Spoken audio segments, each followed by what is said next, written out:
Avocado has become one of the world's trendiest foods. As the poster child of millennial healthy eating, this superfood is now a mainstay for foodies everywhere. But have you noticed your avo on toast is costing more and more? Avocado prices have rocketed in recent years by up to 129%, with the average national price of a single Hass avocado reaching $2.10 in 2019, almost doubling in just 1 year. So why are avocados so expensive? Archaeologists in Peru have found domesticated avocado seeds buried with Incan mummies dating back to 750 BC. But it was the Aztecs in 500 BC who named it aguacatl, which translates to testicle. When Spanish conquistadors swept through Mexico and Central America in the 16th century, they renamed it aguacate. The farming of aguacate developed over the next few hundred years, predominantly in Central America and South America, but consumption of the alligator pear outside of these regions before the late 19th century was almost non-existent. The commercialization of aguacate began in the early 1900s, but was focused on branding avocados as a delicacy for the wealthy, like this advert in the New Yorker from 1920, which declared them as the aristocrat of salad fruit. But a selection of Californian growers realized that the hard-to-pronounce aguacate was off-putting for the mass market, so they formed the California Avocado Association.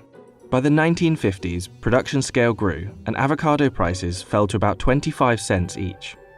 Popularity increased further with the wave of inter-American immigration in the 60s, as Latin Americans brought their love of avocados with them to the US. But as demand increased, supply had to keep up, and the true difficulties of yielding large-scale avocado crops began to show. Avocado orchards require an extraordinary amount of costly resources in order to flourish. There are multiple inputs that avocados require, whether it's water, fertilizer, pruning, pest control, the sunburn protection of trees. All those go into making your chances better of having a very good quality crop.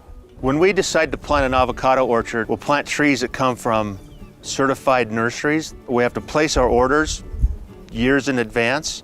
On average, if we're producing 100,000 pounds per acre, that takes about 1 million gallons of water, so 100 gallons per pound.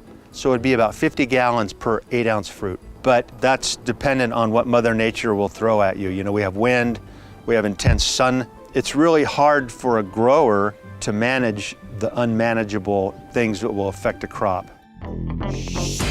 The surge in popularity of avocados stalled during the fat-fighting frenzy of the 1980s, with an average of only 1 pound per capita being consumed in America by 1989. The decade's low-fat obsession drove consumers away from avocado because of its high fat content, without really understanding the nutritional truth hidden within.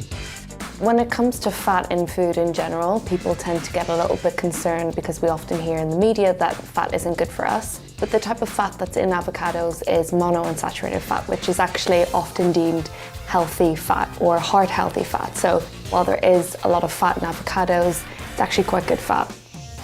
Avocado started its meteoric comeback at the turn of the millennium, and it was helped by an unlikely political decision. In 2005, the US Department of Agriculture lifted a 90-year-old ban to allow the importation of Mexican avocados to all 50 states.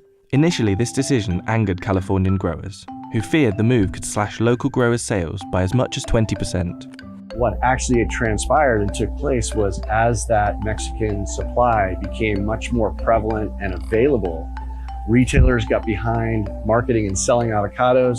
Food service providers, restaurants started putting it as permanent parts of their menus. And demand started to boom because the inconsistent supply chains before were now consistent, and consumers were allowed to enjoy avocados every day of the year.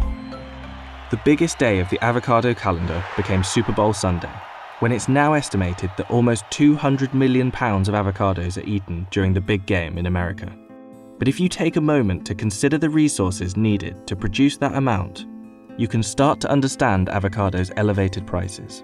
According to experts, it takes roughly 270 litres of water to grow a pound of avocados. So 200 million pounds could require as much as 54 billion litres of water, which means droughts or heat waves can have devastating consequences on the avocado industry. In fact, that's exactly what's been happening in California for the last 7 years, with the Sunshine State only recently being declared drought-free in 2019, which goes a long way to explaining record avocado prices.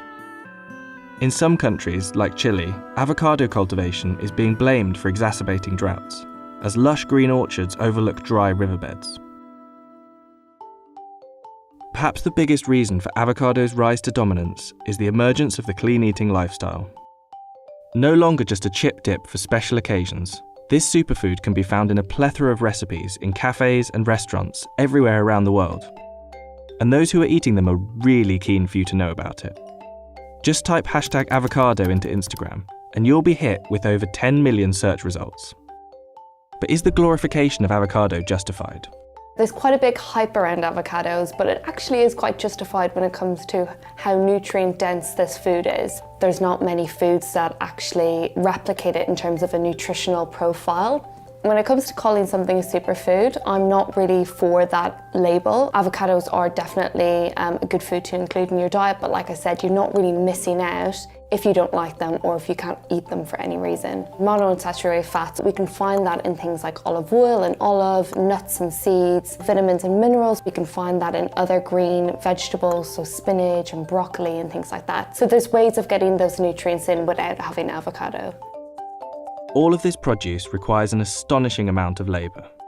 Even once grown, pruned and picked, avocados need costly distribution methods in order to be delivered fresh and ripe to far-flung corners of the world. If you're living in Philadelphia, right, you want to buy a ripe avocado in Philadelphia. What they do is they ship green avocados from California to Philadelphia. They send them to the ripening center.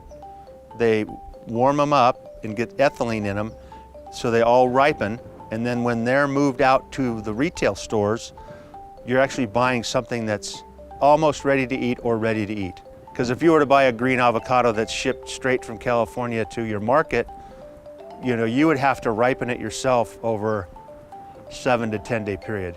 And most consumers are a little more anxious for their avocado toast than waiting 10 days. With prices so high, the commodity of avocados has attracted a spate of thefts from orchards and delivery trucks worldwide. In New Zealand, armed night patrols and electric fences have been introduced after a grower in Northland had 70% of his orchard stolen. There's even further grim reading for avocado lovers. In Michoacan, where 80% of Mexico's avocados originate, cartels run a so-called blood avocado trade, violently enforcing a non-negotiable extortion fee from farmers based on the size of their land and the weight of their crop. Some restaurants have begun an avocado boycott as we all weigh up the ethics behind our eating habits. Experts suggest that water shortages could affect 5 billion people by 2050, and rainfall in the so-called drought belt, which includes Mexico and South America, is predicted to decline. But whilst evidence of environmental degradation is mounting, the avocado industry is still growing, along with consumer demand. In certain places, the sustainability of avocado production will become untenable.